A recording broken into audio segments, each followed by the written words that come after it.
এক দফার উদ্দেশ্যে আমাদের এক দফাটি হলো শেখ হাসিনা সহ এই সরকারের পতন এবং ফ্যাসিবাদের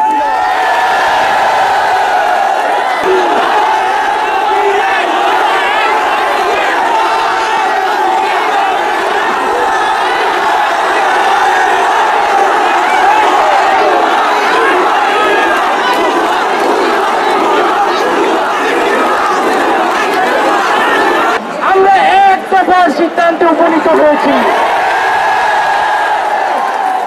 এই সরকার কোনোভাবে আর এক মিনিটও ক্ষমতায় থাকার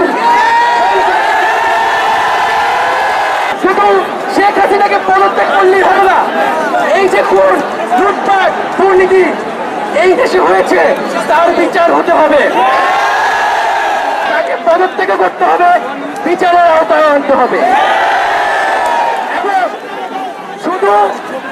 শুধু শেখ হাসিনা নয়, পুরো মন্ত্রী পরিষদ সরকার সবাইকে পদত্যাগ করতে হবে। 19 জুলাই আমাদের সমন্বয় পর্যন্তকে তুলে নিয়ে নির্মমভাবে অত্যাচার করে এবং আমাদেরকে জবরদস্তি করে আন্দোলন প্রত্যাহার এবং সরকারের সাথে সংলাপ করে। পরবর্তীতে দেখেছেন হাসপাতালে আমাদেরকে জিম্মি করে রাখা হয়েছিল এবং সেটাও না পেরে টিভি অফিসে আমাদেরকে তুলে নিয়ে যেয়ে জিম্মি করে আমাদের থেকে বক্তব্য নিয়ে এসেছিল। এবং আপনাদের প্রতি সাধুবাদ থাকবে যে সেই বক্তব্য বিশ্বাস না করে আপনারা রাজপথ দখলে রেখেছেন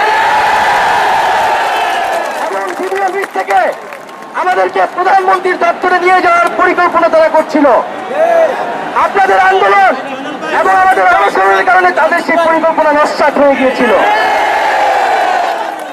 আমরা এখন স্পষ্টভাবে বলতে চাই, এই যে এতগুলা খুন হয়েছে, যেই লাশের হিসাবটা পর্যন্ত আমরা এখনো পাইনি।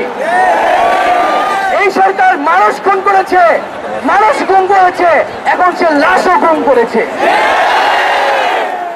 যারা খুন করেছে তারা কি খুনের বিচার করবে? তাদের কাছ থেকে আমরা আর খুনের বিচার প্রত্যাশা করি না। এবং আজকে সর্বস্তরের নাগরিকদের উপরে, ছাত্রদের উপরে এই যে ব্লক রেড দিয়ে গ্রেফতার করা হচ্ছে, গুম করা হচ্ছে, নির্যাতন করা হচ্ছে, আমাদের ছাত্রনেতা, সমন্বয়ক এবং সাধারণ শিক্ষার্থী তাদের মোবাইল চেক করে তাদেরকে বাসা থেকে গ্রেফতার করে নিয়ে যায়। একদিকে গ্রেফতার, নিপীড়ন, নির্যাতন, আর অপরদিকে আমাদেরকে সংলাপের জন্য আহ্বান জানাচ্ছে।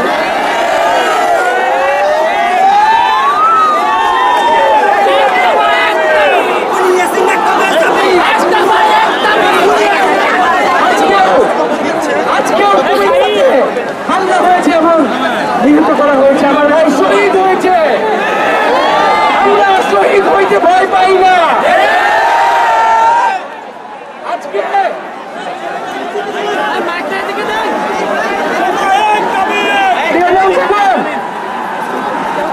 প্রিয় বন্ধুগণ, আজকে আমরা জানি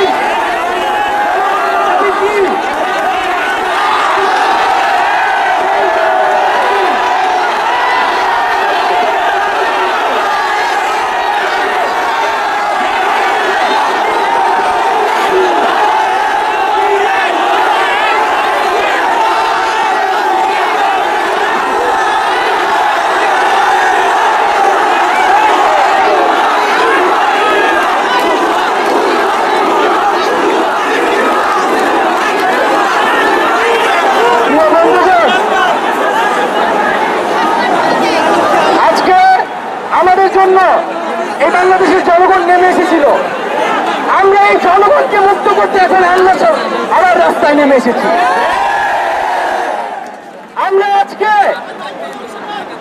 এক দফার দাবিতে আজকে এখানে হাজির হয়েছি। আমরা জীবনের নিরাপত্তা, বাংলাদেশের মানুষের জীবনের নিরাপত্তা, সমাজের ন্যায় বিচার প্রতিষ্ঠার জন্য আমরা এক দফার সিদ্ধান্তে উপনীত হয়েছি। এই সরকার কোনোভাবে আর এক মিনিটও ক্ষমতায় থাকার